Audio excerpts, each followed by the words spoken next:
ኑሮና ባል በጣም ተወዷል። በዚህ ቀዳዳ ላይ ደግሞ ልጃችን ብትፈታ እህት ብትፈታ በጣም ከባድ ነው።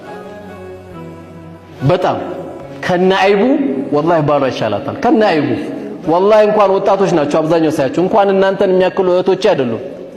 አባቶቻችን 60 ላይ 70 ላይ ሚስቶቻቸው ሲሞቱ በጣም ነው የሚጎዱት።